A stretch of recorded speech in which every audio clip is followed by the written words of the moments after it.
فقہ وہی فالو کرتے ہیں. تو پورے دیوبندی ہی رفع الیدین نہیں کرتے، قادیانی بھی نہیں کرتے. تو قادیانیوں کے ساتھ کبھی بحث اس بات پر نہیں ہوگی. جب قادیانی آپ کے پاس بیٹھ کر یہ بحث کرے کہ رفع الیدین ہے کہ نہیں، اسے کو بھیا چھوڑ دو، پہلے یہ ڈیسائیڈ کرو نبوت ختم ہوئی یا نہیں ہوئی. ہمارا تمہارا جھگڑا ختم نبوت کا ہے، رفع الیدین کا نہیں ہے. جب ہمیں یہی نہیں پتا کہ جو ہمارے پچھڑے ہوئے لوگ ہیں یا ہمارے مخالف ہیں دراصل وہ ہیں کیا، تو ہم ان کا یعنی کیسے مقابلہ کر سکتے ہیں. تو سب سے پہلی بات یاد رکھیں، ٹیکنیکلی وہ مسلمان ہی ہیں، آپ انہیں مرتد قرار نہیں دے سکتے. ٹھیک ہے، پوری دنیا میں وہ مسلمانوں ہی کا ایک گروہ مانے جاتے ہیں. پھر یہ دیکھنے والے پر ہے کہ وہ ہمیں حق پر مانے کہ انہیں حق پر مانے. بے شک وہ حق پر نہیں ہے، لیکن دیکھنے والا باہر والا، ایک یہودی، ایک عیسائی، ایک ہندو، اس کے لیے وہ ہمارا ہی ایک گروہ ہے. دوسری بات یہ ہے فقہ میں وہ حنفی فقہ کو فالو کرتے ہیں، سیکٹ میں وہ دیوبندی سیکٹ کو فالو کرتے ہیں. قادیانی تو ہم انہیں کہتے ہیں، وہ خود کو تھوڑی قادیانی کہتے ہیں. ہمارا ان کا اختلاف ایک بات پر ہے، اور وہ بات کیا ہے؟ ختم نبوت. وہ کہتے ہیں نبوت ختم ہو چکی ہے، لیکن ذیلی نبوت یا ذلی نبوت، یعنی کہ انچارج نبی نبی کریم صلی اللہ علیہ وسلم ہے، ان کے ماتحت نبی آ سکتے ہیں. غلط ہے، بالکل غلط ہے، اس میں کوئی دو رائے ہیں ہی نہیں، کوئی دو رائے نہیں. لیکن جس بندے نے رفع الیدین کے بغیر نماز پڑھی، اس کی نماز قادیانیوں جیسی نہیں ہوئی، اس کی ساری حنفیوں جیسی ہوئی. سارے حنفی جو ہیں وہ رفع الیدین نہیں کرتے، صرف اکا دکا حنفیوں کے علاوہ. تو یہ کوئی فتویٰ ہی نہیں، یہ کوئی فتویٰ نہیں. میری بات سمجھ بھی آئی ہے کہ نہیں آئی؟ نہیں آئی، اوپر سے گزر گئی. کل آپ کی امی نے یہ کہا کہ ان سے کسی نے یہ کہا کہ جب رفع الیدین کے بغیر نماز پڑھتے ہیں تو وہ نماز قادیانیوں کی نماز ہوتی ہے، اور قادیانی کافر ہیں تو ان کی طریقے سے پڑھی گئی نماز نہیں ہوتی. میں آپ سے یہ کہہ رہی ہوں کہ قادیانی حنفی فقہ کے فالوور ہیں، اور حنفیوں میں بھی دیوبندی سیکٹ میں سے ہیں، ایک ایسا گروہ جس نے پھر اپنے عقیدے کو غلام محمد کے پیچھے خراب کیا. وہ اس عقیدے کی وجہ سے کافر قرار پائے، وہ علیحدہ بحث ہے. مگر فقہ تو وہ حنفی فالو کرتے ہیں نا. تو سارا حنفی فقہ جو مسلک کے فالوور ہے جتنے بھی ہیں، بریلوی ہوں، دیوبندی ہوں، یہ سارے کے سارے ہی رفع الیدین نہیں کرتے. اگر کوئی شخص رفع الیدین نہیں کرتا تو آپ اس کی نماز کو احناف سے، حنفیوں سے مشابہ قرار دیں گے، قادیانیوں سے نہیں. قادیانی حنفیوں کا ایک بگڑا ہوا گروہ ہے. بات سمجھ آ رہی ہے اب؟ تو اس طرح لوگوں پر اٹھ کر فتوے نہیں لگائے جا سکتے. ہاں، جس سے رفع الیدین کیا اس کا اجر زیادہ ہے، جس سے رفع الیدین نہیں کیا اس کی نماز میں نقص ہے، کمی ہے، کیونکہ نبی صلی اللہ علیہ وسلم رفع الیدین کرتے تھے. لیکن اس کے بنا پر آپ کسی کو قادیانی یا قادیانیوں سے مشابہ قرار نہیں دیں گے. قادیانی اس لیے نہیں ہے کہ وہ رفع الیدین نہیں کرتے، قادیانی اس لیے ہیں کہ وہ نبوت کے سلسلے کو ابھی بھی برقرار مانتے ہیں. آپ میری بات سمجھ آ رہی ہے؟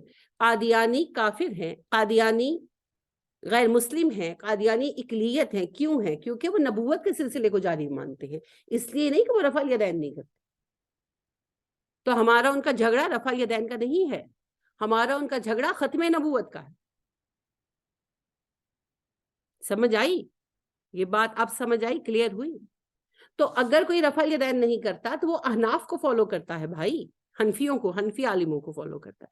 سیدھا قادیانیوں کو ہی نہیں کر دیتا کہ ایک مسلمان کو رفع الیدین کے بنا پر آپ قادیانی قرار دے دیں. نہیں، قادیانی صرف وہ ہے جو ختم نبوت کو نہیں مانتا. رفع الیدین نہ کرنا کسی کو قادیانی نہیں بناتا.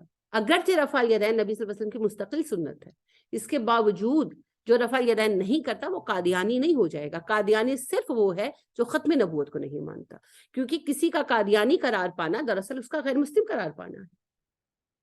تو یہ اتنی چھوٹی بات نہیں کہ اٹھ کر ہم ایسے ہی فتویٰ لگا دیں. تو اب بات کہاں سے سٹارٹ ہوئی؟ بات یہاں سے سٹارٹ ہوئی کہ کہیں سے ان صاحب نے سنا تو سوال کیا نا. کسی نے آدھا ادھورا فتویٰ لگایا ہے تو وہ بندہ بات لے کر ہے. مجھے نہیں پتا کون لے کر ہے، میں نے پوچھا نہیں آپ کی امی سے. تو کہیں نہ کہیں سے آدھی ادھوری بات ملی ہے نا. تو کبھی بھی بینگ اے ٹیچر آدھی ادھوری بات نہیں کرنی. نہ پتا ہو انہیں کہیں میں دیکھ کر بتاؤں گی. ٹھیک ہے جی. عائشہ آپ کچھ پوچھنا چاہ رہی ہیں یا کہنا چاہ رہی ہیں؟ میں پوچھنا چاہ رہی تھی یہ کہ پھر ہم یہاں پہ عام طور پہ ہم پاکستان میں یہی سنتے ہیں کہ ان کو اسلام سے مشترکہ یعنی کہ جو بھی ہیں سارے انہوں نے فتویٰ دے کے اسکالرس نے نکال دیا کیونکہ یہ صرف کہتے ہیں اقلیت کہ قرار پا آپ چکی ہیں. یہ آپ بالکل صحیح صحیح کہتے ہے. ہیں ختم نبوت کا مسئلہ تو ہے وہ تو بیسک تو یہی ہے یعنی مین جو بات ان کی جاتی ہے وہ یہی ہے لیکن کہتے ہیں کہ یہ سنا ہے میں نے کہ قرآن پاک میں بھی انہوں نے تبدیلیاں کی ہوئی ہیں. اب یہ نہیں پتا ترجمے میں کی ہوئی ہیں کیونکہ ویسے تو ظاہر چینج نہیں ہو سکتا قرآن پاک. نہیں نہ نہیں میں انہوں نے نے دیکھا ہے ویسے ان میں سے تبدیلی کسی کا کوئی پکڑ نہیں کے. کی. آپ دیکھیں کہ اللہ کچھ سبحانہ و تعالیٰ مائنس بیان تبدیلی فرماتے ہیں نا کہ آخری نبی آئیں گے جن کا نام محمد ہوگا, احمد ہوگا, سوری, نسمہ احمد. حضرت عیسیٰ کی زبان سے ہی خوشخبری سنوائی گئی ہے. تو عیسیٰ علیہ السلام کہتے ہیں ابھی تمہارے درمیان وہ آخری نبی آئیں گے جن کا نام احمد ہوگا. تو یہ احمد سے مراد غلام احمد قادیانی نکالتے ہیں. یہ کہتے ہیں وہ احمد جو ہیں وہ ہمارے غلام احمد قادیانی ہیں. انا للہ و انا الیہ راجعون. یہ تشریح چینج کرتے ہیں یہاں پر. باقی ویسے قرآن کے ٹیکسٹ میں کوئی چینج انہوں نے نہیں کیا. ثبوت اس کا کوئی جی نہیں. اور جو اسمبلیوں میں بھی ہے اور جو ہمارے ظاہر ہے پھر پاکستان کی لاء میں ہے کہ ان کو الگ سے لکھا جاتا ہے اسلام کے یعنی کہ یہ ابھی پچھلے بھی عرصے پہلے یہ بہت لڑائی ہوئی تھی نا کہ ان کے جو خانے میں اسلام کا ان کو لکھنے کی اجازت نہیں دینی ایز اے ریلیجن.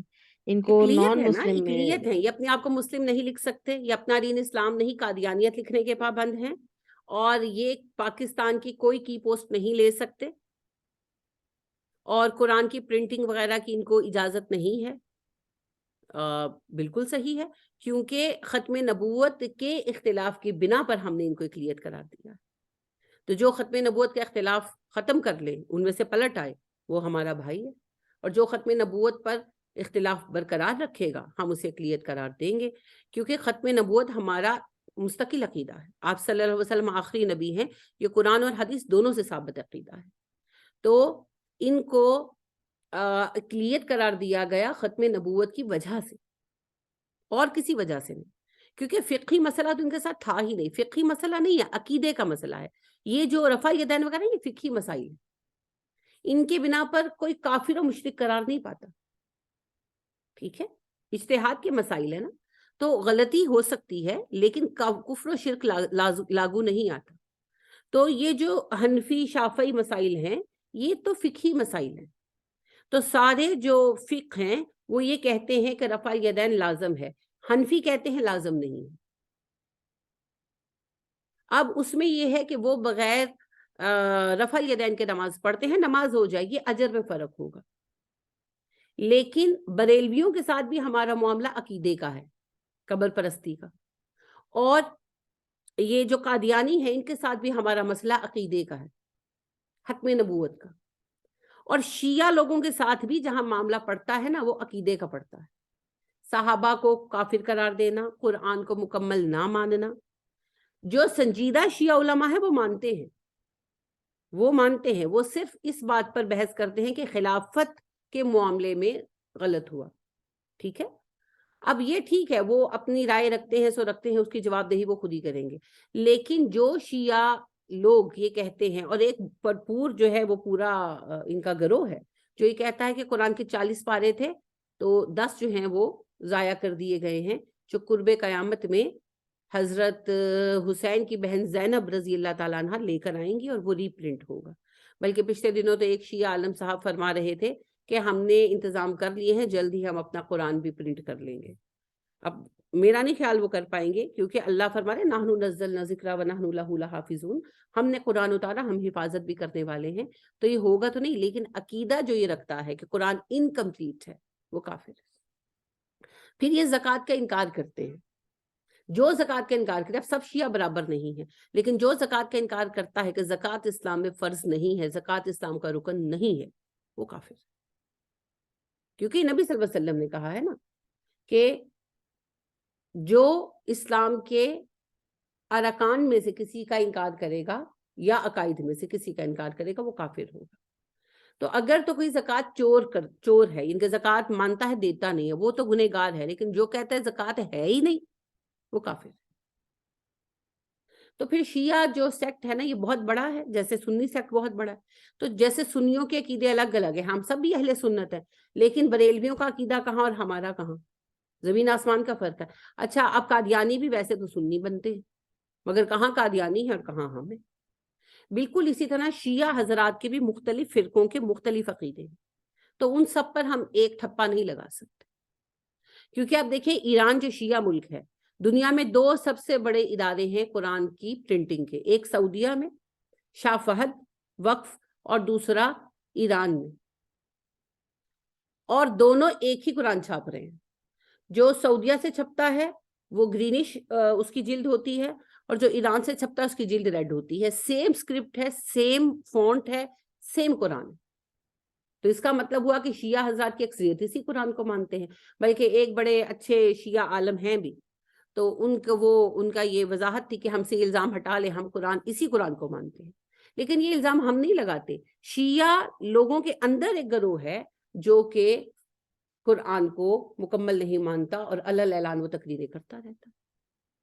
پھر شیعہ لوگوں میں وہ گروہ بھی ہے جو حضرت علی کو خدا مانتا ہے، علل اعلان مانتا ہے. بھی پچھلے دنوں وہ ایک پاکستان کا ہی وہ تھا ذاکر، تو اس کا اب نام نہیں مجھے یاد، تو وہ کہہ رہا تھا علی ہی تو خدا ہے. تو پتہ نہیں پھر آگے کیا کیا وہ کہانی سنا رہا تھا، علی حق ہے اور فلاں فلاں. تو پھر یہ عقیدوں کے اعتبار سے فیصلہ ہوگا. ٹھیک ہے.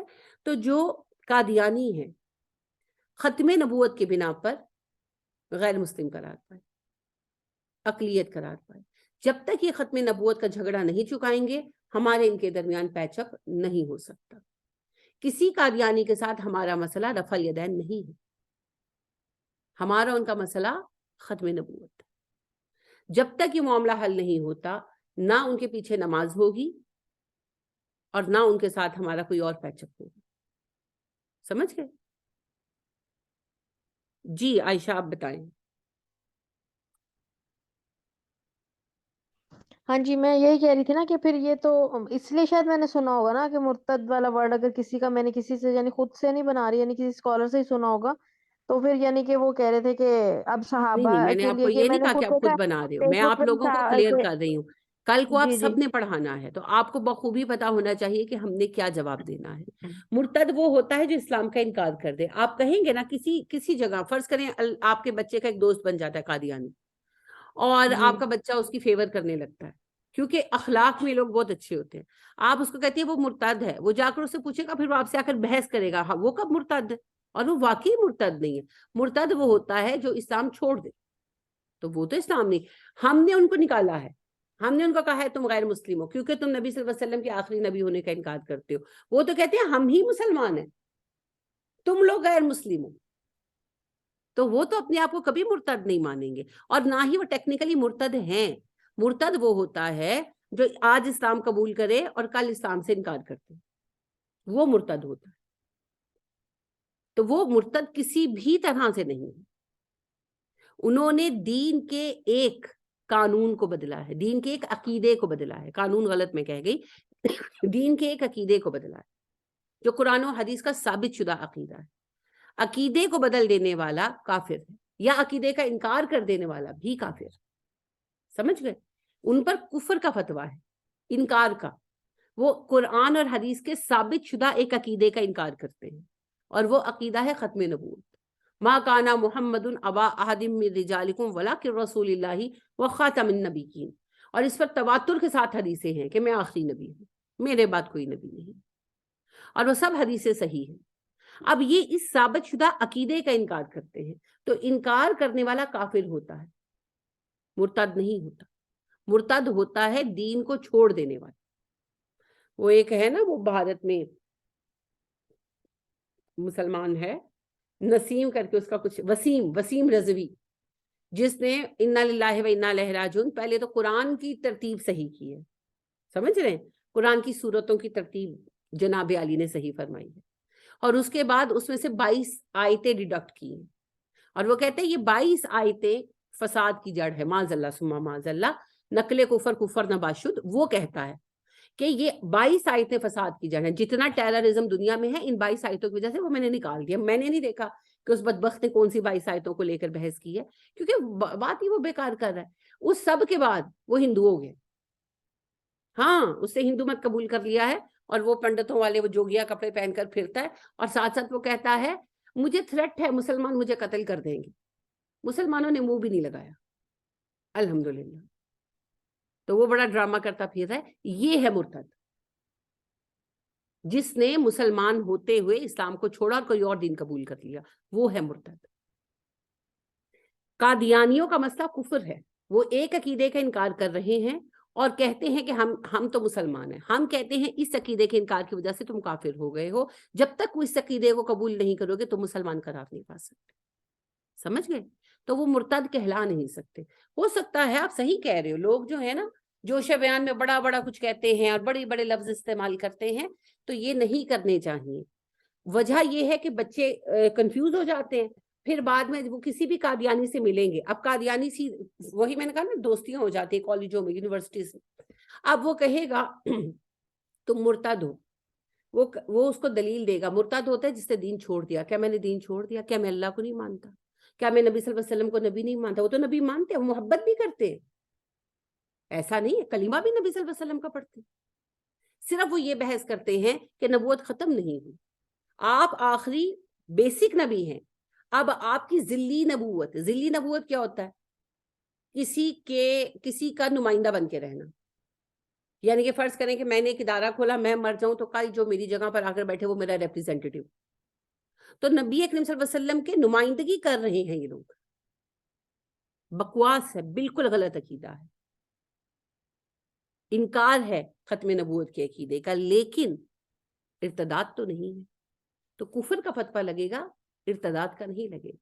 اور مرتد کہیں گے تو وہ 1000 دلیلیں لے کر آئیں گے کہ ہم مرتد نہیں ہیں، اور ان کی دلیلیں صحیح ہوں گی، اور ہمارا بچہ کنفیوز ہو کر کہے گا آپ پیچھے پڑے ہوئے ہیں ان کے، آپ غلط ہیں، وہ تو مرتد نہیں ہے.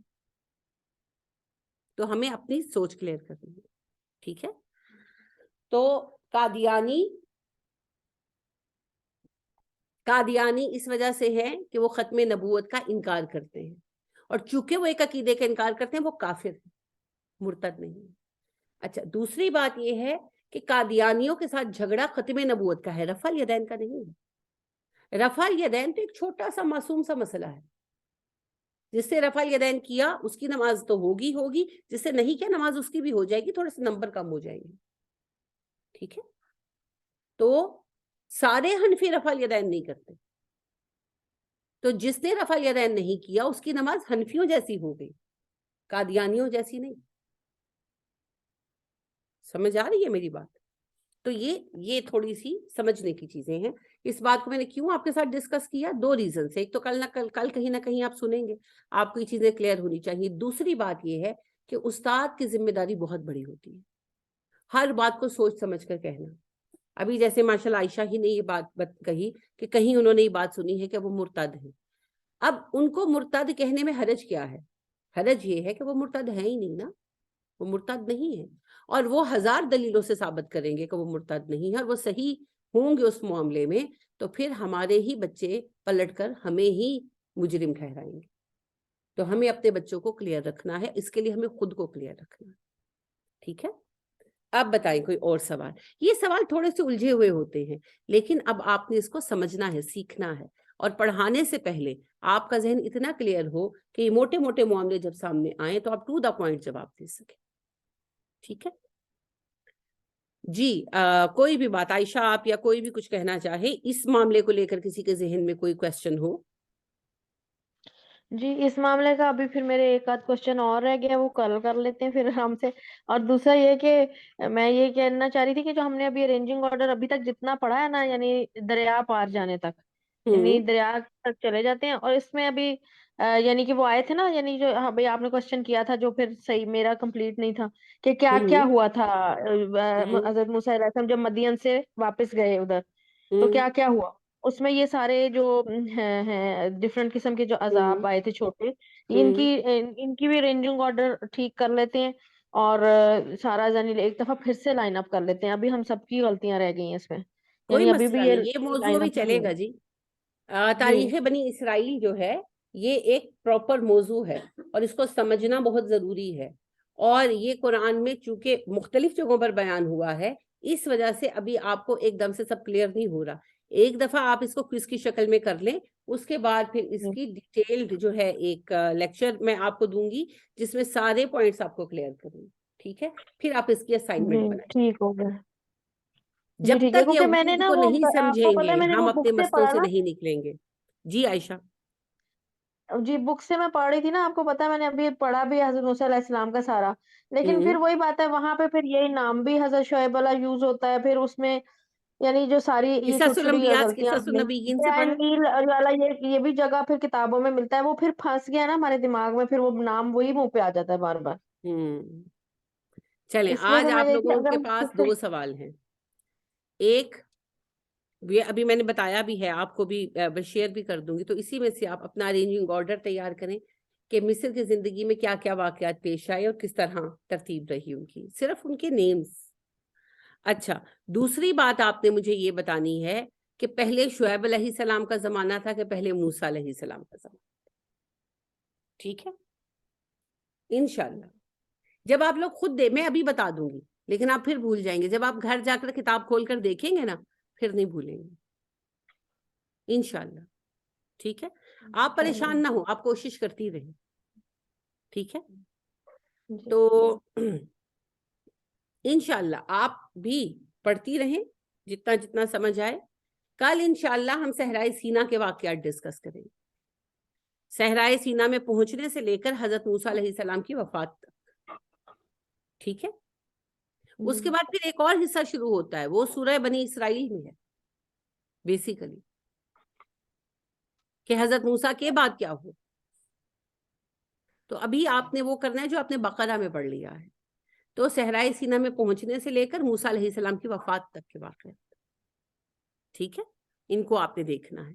پھر آخر میں انشاءاللہ میں آپ کو اس کی پوری, ہم نے اب دورہ قرآن شروع ہونے سے پہلے ہم نے تاریخ بنی اسرائیل ہی کو کلیئر کرنا ہے, کیونکہ بقرہ کے سارے اہم موضوعات ہو گئے. اب بنی اسرائیل کا موضوع ہے اور ایک منافقین کی صفات ہے, تو وہ آسان ہے, وہ بعد میں ہو جائیں گی. ابھی جو اہم موضوع ہے وہ ہے بنی اسرائیل کی تاریخ. اس کو ہم نے رمضان سے پہلے اچھی طرح کلیئر کرنا ہے, تاکہ رمضان کے بعد جب ہم آل عمران شروع کریں تو آپ کے ذہن میں کلیئر بیک گراؤنڈ ہو یہود کا. ٹھیک ہے, اور کوئی بات؟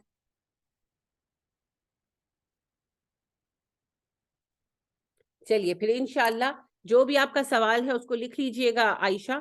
تو جو قادیانیوں سے متعلق کوشچن بھی ہے اس کو انشاءاللہ پھر کل ہم جو ہے فردر ڈسکس کریں گے.